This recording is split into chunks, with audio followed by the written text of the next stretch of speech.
નમસ્કાર મિત્રો, હું મોહન ગઢવી ગુજરાતી દુનિયા યુટ્યુબ ચેનલમાં ફરી એકવાર આપ સૌ મિત્રોનો હાર્દિક સ્વાગત કરું છું. મિત્રો, કયામતવાળી એક ઘડી જેનું નામ છે ડૂમ્સડે ક્લોક.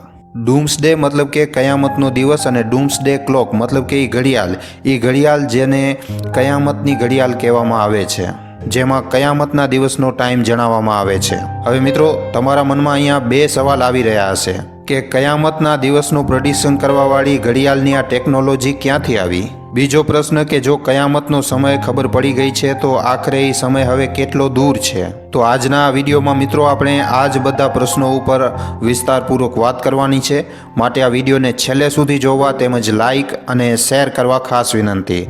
અને જો તમે આ ચેનલ ઉપર પહેલી વાર આવ્યા છો તો હમણાં જ ચેનલને સબસ્ક્રાઈબ કરી લેજો. તો ચાલો આજનો આ મહત્ત્વપૂર્ણ વિડીયો શરૂ કરીએ. મિત્રો, અહીંયા સૌથી પહેલાં તો તમને જણાવી દઈએ કે આ ડૂમ્સડે ક્લોક બની કેવી રીતે. મિત્રો, વર્ષ હતો 1945. અમેરિકાએ આઇટમ બોમ્બ બનાવ્યો. એ જ આઇટમ બોમ્બ જેણે જાપાનના હિરોશીમા અને નાગાસાકીમાં ખાલી થોડીક જ મિનિટોમાં એવી ભયંકર તબાહી મચાવી કે ક્યારે પણ કોઈ હ્યુમન મેડ કામથી આવી તબાહી નહોતી મચી. એ જ બોમ્બ જેને બનાવ્યા પછી ઓપનહાઇમરે શ્રીમદ ભાગવત ગીતાને કોટ કર્યો હતો. એમણે જણાવ્યું હતું કે now I have become a death destroyers of worlds. એ જ આઇટમ બોમ્બ જેણે અમેરિકાને સુપર પાવર બનાવી નાખ્યો અને દુનિયાભરમાં કોલ્ડ વોરની શરૂઆત થઈ ગઈ. ઘણા બધા દેશો આઇટમ બોમ્બ બનાવવાની હોડમાં લાગી ગયા. ખાલી એક જ વર્ષમાં આખી દુનિયાનો ખાલી પાવર સ્ટ્રક્ચર જ ન બદલ્યું, આની સાથે જ દુનિયાના એક્ઝિસ્ટન્સ ઉપર પણ એક ખૂબ જ મોટો સવાલ પેદા થઈ ગયો. શું કામ? આના બે કારણો છે. પહેલો કારણ, દુનિયાના બધા જ શક્તિશાળી દેશો આ બોમ્બને બનાવવાની હોડમાં લાગી ગયા. બીજો કારણ, વિશ્વ રાજનીતિમાં બની રહેલા ધ્રુવ એવો સંકેત આપી રહ્યા હતા કે હવે ત્રીજો વિશ્વયુદ્ધ વધારે દૂર નથી. એલ્બર્ટ આઇન્સ્ટાઈન, જે રોબોટ, ઓપનહાઇમર અને મેનહાટનના પ્રોજેક્ટના સાયન્ટિસ્ટોએ એક ઓર્ગેનાઇઝેશન બનાવી, એટોમિક ઓર્ગેનાઇઝેશન ઓફ શિકાગો. મિત્રો, આ ઓર્ગેનાઇઝેશન શિકાગો યુનિવર્સિટી સાથે જોડાયેલી છે. આ સાયન્સથી જોડાયેલા મુદ્દાઓ ઉપર મેગઝીન પણ કાઢે છે, bulletin of the atomic scientist. 1947માં આ જ ઓર્ગેનાઇઝેશને ડૂમ્સડે ક્લોકના આઈડિયાને બધાની સામે રાખ્યું હતું. મિત્રો, તમને જણાવી દઈએ કે આ જે ઘડિયાળ છે એ એક સિમ્બોલિક ટાઈમર છે. સિમ્બોલિક એટલા માટે કારણ કે આ ઘડીમાં જણાવવામાં આવેલો ટાઈમ એક્ઝેક્ટ નથી હોતો. આ ઘડિયાળમાં જણાવવામાં આવતા ટાઈમથી મિત્રો ખાલી કરંટ સિચ્યુએશનને ઇન્ફેર કરી શકાય છે. કેવી રીતે એ પણ જાણી લ્યો મિત્રો. આ ઘડિયાળ કામ કેવી રીતે કરે છે. ડૂમ્સડે ક્લોકના અનુસાર મિત્રો દુનિયાની તબાહીમાં ખાલી 90 સેકન્ડનો સમય બચ્યો છે. આનો શું અર્થ છે? આનો અર્થ છે મિત્રો કે કરંટ સિચ્યુએશન, હમણાંની ચાલતી સિચ્યુએશન અને હમણાં જેવી રીતે દુનિયા આગળ વધી રહી છે એ આને તબાહીની નજીક લાવી રહી છે. હવે કઈ વસ્તુઓના લીધે દુનિયા જે છે એ તબાહીની નજીક આવી ગઈ છે, શું છે આ કરંટ સિચ્યુએશન, આ વિષયમાં પણ મિત્રો તમને વિસ્તારપૂર્વક સમજાવીએ છીએ. તો જુઓ મિત્રો, દુનિયામાં ચાલી રહેલા મોટા મોટા યુદ્ધ જેમ કે રશિયા યુક્રેન, હમાસ ઇઝરાયલ અને ક્લાઇમેટ ચેન્જના લીધે દુનિયાના અલગ અલગ હિસ્સાઓ જે છે એ ખૂબ જ ખરાબ રીતે પ્રભાવિત થઈ રહ્યા છે. આ વાતની ગંભીરતાને સમજવા માટે મિત્રો તમને હાલમાં જ આવેલી એક રિપોર્ટનું ઉદાહરણ આપું છું. મિત્રો, યુએનની એક સંસ્થા છે IPCC, inter governmental panel of climate change. એણે મિત્રો ક્લાઇમેટ ચેન્જ ઉપર એક રિપોર્ટ બહાર પાડી છે. આ રિપોર્ટના અનુસાર પાછલા 50 વર્ષોમાં મિત્રો એટલો કાર્બન એમિશન થયો છે કે પહેલાંના મુકાબલામાં ધરતીનો જે તાપમાન છે એ હમણાં સુધી 1.1 ડિગ્રી સેલ્સિયસ વધી ગયો છે. આના લીધે મિત્રો જે ગ્લેશિયર છે એ ઓગળી રહ્યા છે. ઘણા બધા ઇલાકાઓમાં લગાતાર બાઢ જેવી સ્થિતિ બની રહી છે, પૂર જેવી સ્થિતિ બની રહી છે, જેમ કે મિત્રો હમણાં ચેન્નઈમાં થઈ રહ્યો છે. બીજી વાત એ સામે આવી રહી છે કે વર્ષ 2100 સુધી તાપમાન જે છે એ 3 ડિગ્રી સેલ્સિયસ સુધી વધી શકે છે. અને મિત્રો જો આ થઈ ગયું તો દુનિયાના બધા જ ગ્લેશિયર એકદમ ઓગળી જશે અને દુનિયાની જે 50%ની જે જનસંખ્યા છે, 50% જે આબાદી છે એને પાણી પણ, પીવાનું પાણી પણ નહીં મળી શકે. 14% લોકોને મિત્રો ભયંકર લૂનો સામનો કરવો પડી શકે છે. બધા જ દ્વીપો ડૂબી જશે અને જનાવરો અને ઝાડોની ઘણી બધી પ્રજાતિઓ નષ્ટ થઈ જશે.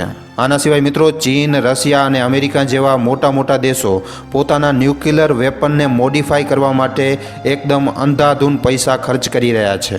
હાલમાં ન્યુક્લિયર વેપન બનાવવાની એકદમ હોડ મચેલી છે, જેમ કે ઈરાન. આ બધા કારણ છે મિત્રો જેને જાણીને પરખીને વૈજ્ઞાનિકોના એક ગ્રુપે એક સિમ્બોલિક સમય સેટ કર્યો છે. હવે મિત્રો તમને જણાવીએ કે આ ઘડિયાળ ચાલે કેવી રીતે છે. નોર્મલી ઘડિયાળ જે હોય આગળ બાજુ ચાલે, પહેલે 1 વાગે પછી 2 વાગે એવી રીતે ઘડિયાળ ચાલતી હોય છે. પણ મિત્રો જે ડૂમ્સડે ક્લોક છે એ એક ટાઈમરની જેમ કામ કરે છે. આમાં એક ફેસનું વર્ણન આવે છે, time left to midnight. Midnight અથવા અડધી રાતનો એક માર્મિક અર્થ છે કે પૂરી રીતે તબાહી થવાની કન્ડિશન. આ ઘડિયાળ જે છે એ પણ સમય કંઈક આવી રીતે જણાવે છે, મતલબ કે પૂરી રીતે તબાહી થવામાં કેટલો સમય બચેલો છે. સાધારણ ભાષામાં તમે સમજો તો આપણે પિક્ચરોમાં બોમ્બ જોતા હોઈએ છીએ ને, બોમ્બ ઉપર સેકન્ડ ચાલતા હોય. હવે આટલા સેકન્ડમાં બોમ્બ જે છે એ ફૂટી જશે, ટીક ટીક ટીક ટીક થતું હોય. મિત્રો આખી દુનિયાની સિચ્યુએશનને સમજીએ અને આકલન કરીએ કે આ સિચ્યુએશન માનવતાના અસ્તિત્વ ઉપર કેટલો મોટો ક્વેશ્ચન માર્ક લગાવી રહી છે.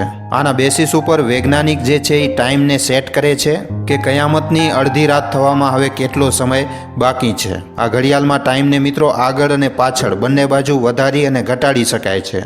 એક જે સિચ્યુએશન છે કે જ્યારે લોકો જે છે એ તબાહીના રસ્તા ઉપર ચાલી રહ્યા હોય ત્યારે આ ઘડિયાળનો સમય જે છે એ ઘટાડી દેવામાં આવે છે, જેવી રીતે આ જ વર્ષે જાન્યુઆરીમાં થયો.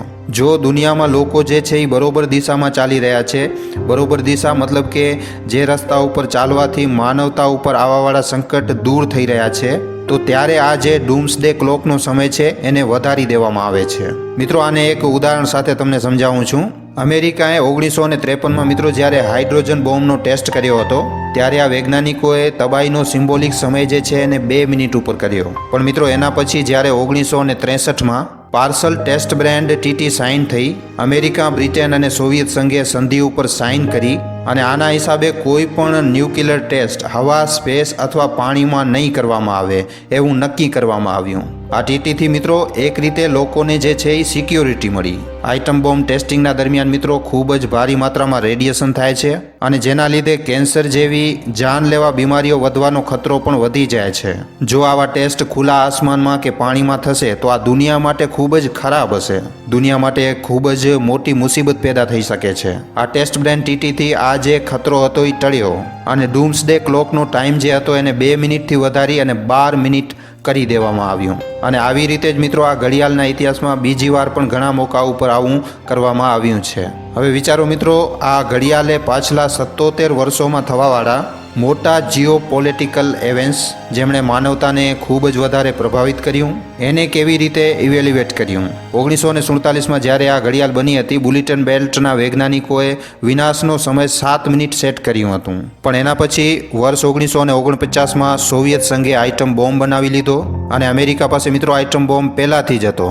આખી દુનિયામાં, આખા વિશ્વમાં મિત્રો એક ન્યુક્લિયર વોરની સિચ્યુએશન બની રહી હતી અને ત્યારે તબાહીના સમયને ઘટાવીને 3 મિનિટ કરી દેવામાં આવ્યું. મિત્રો અમે હમણાં સુધી તમને ટેસ્ટ બ્રાન્ડ TTના વિશેમાં જણાવ્યું, જ્યારે પહેલીવાર સમયને ઓછો કરવાની જગ્યાએ વધારવામાં આવ્યું. કારણ કે મિત્રો તે સમયે એક નવી ઉમ્મીદ જાગી હતી. 1974 સુધી આ સમય જે છે એ મિત્રો 10થી 12 મિનિટની વચ્ચે જ રહ્યો.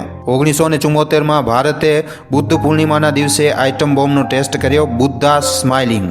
ત્યારે ફરીવાર આ વૈજ્ઞાનિકોએ સમયને ઘટાવીને 9 મિનિટ કરી નાખ્યું. પાછલા 77 વર્ષના ઇતિહાસમાં આ ઘડીના હિસાબે સૌથી સુરક્ષિત જે સમય હતો એ 1991માં આવ્યો, જ્યારે સોવિયત સંઘના તૂટ્યા પછી કોલ્ડ વોર જે છે એ ખતમ થયો અને વૈજ્ઞાનિકોએ ત્યારે આ ઘડિયાળનો સમય વધારીને 17 મિનિટ કરી નાખ્યું હતું. 2002 સુધી દુનિયા ઉપર એક નવો સંકટ છાવવા લાગ્યો હતો. એક ડર હતો કે દુનિયાના મોટા મોટા ટેરરિસ્ટ ઓર્ગેનાઇઝેશન ક્યાંક ન્યુક્લિયર અટેક ન કરી નાખે. 55 વર્ષો પછી આ ઘડિયાળના હિસાબે ફરીવાર દુનિયા એટલી જ વધારે ખતરામાં હતી. 2002માં તબાહીથી ફરી એકવાર 7 મિનિટ દૂર. પણ મિત્રો આ તો સમસ્યાનો અંત નહોતો. માણસોએ અંધાધૂન જીતના કારણે પાછલી 1.5 સદીમાં જેટલા પાપ કર્યા એનો ભયંકર પરિણામ એકદમ નજીક આવી ગયો હતો ક્લાઇમેટ ચેન્જના રૂપમાં. અહીંયાથી ખાલી ન્યુક્લિયર અટેક નહીં પણ ક્લાઇમેટ ચેન્જ જેવી આપદાઓ પણ માનવતાની તબાહીનો હિસ્સો બનવાની હતી. ત્યારે મિત્રો 2015માં આ ઘડિયાળનો સમય ઘટીને ખાલી 3 મિનિટ ઉપર આવી ગયો. એના પછી વર્ષ 2020માં સમય ઘટીને સૌથી ઓછો થયો ખાલી 100 સેકન્ડ મિત્રો. અને હવે મિત્રો પાછલા મહિને જ આને ઘટાડીને ખાલી 90 સેકન્ડ કરી દેવામાં આવ્યું છે. મતલબ કે ડૂમ્સડે ક્લોકના અનુસાર આજના વર્તમાન સમયમાં દુનિયા જે છે એ તબાહીની એકદમ નજીક ઊભી છે. આજના વર્તમાન સમયમાં દુનિયા જે છે એ એક આઇટમ બોમ્બ ઉપર ઊભી છે એમ કહી શકીએ આપણે. મિત્રો આ ખૂબ જ મોટી ચિંતાનો વિષય છે. જો આ ખતરાથી આપણે સાવચેત નહીં રહીએ તો મિત્રો ખૂબ જ મોડું થઈ શકે છે પછી. કારણ કે મિત્રો વર્તમાન સમયમાં દુનિયાના હાલત જે છે એ ખૂબ જ ખરાબ છે. અને એટલા માટે ડૂમ્સડે ક્લોક આજે સમય જણાવે છે મિત્રો કે જો તબાહી શરૂ થઈ જાય તો ખાલી 90 સેકન્ડમાં બધું બરબાદ થઈ શકે છે. તો મિત્રો આ વિષયમાં તમારા શું વિચાર છે? તમને આજનો આ વિડીયો કેવો લાગ્યો છે? અમને નીચે કમેન્ટ સેક્શનમાં લખીને જરૂર જણાવજો. તો આજના વિડીયોમાં આટલું જ. હવે આપણે મળીશું ફરીવાર એક નવા વિડીયો સાથે. ધન્યવાદ. મિત્રો તમારા માટે એક સારા વિષય ઉપર વિડીયો બનાવવામાં અમને ઘણો જ સમય લાગી જાય છે. માટે આ વિડીયોના બદલે અમે તમારા પાસેથી એક લાઇક અને એક શેરની આશા જરૂર રાખીએ છીએ. કારણ કે તમારી એક લાઇક અને એક શેર અમને આવા જ જાણકારીસભર વિડીયો બનાવવાની પ્રેરણા આપે છે. માટે જો આ વિડીયો તમને પસંદ આવ્યો હોય તો આ વિડીયોને લાઇક કરીને તમારા મિત્રો અને પરિજનો સાથે શેર કરવા ખાસ વિનંતી. અને જો તમે અમારા ગુજરાતી દુનિયા નામના યુટ્યુબ ચેનલ ઉપર પહેલીવાર આવ્યા છો તો હમણાં જ આ ચેનલને સબસ્ક્રાઇબ કરી લેજો. સબસ્ક્રાઇબ કર્યા બાદ બાજુમાં જે બેલ આઇકન જે ઘંટડીનું નિશાન આવે એને દબાવી નાખજો, જેનાથી અમારા દરેક વિડીયોની જાણકારી તમને નોટિફિકેશનના માધ્યમથી મળતી રહે. આખો વિડીયો જોવા બદલ આભાર. હવે આપણે મળીશું એક આવા જ નવા જાણકારીસભર વિડીયોમાં. ધન્યવાદ.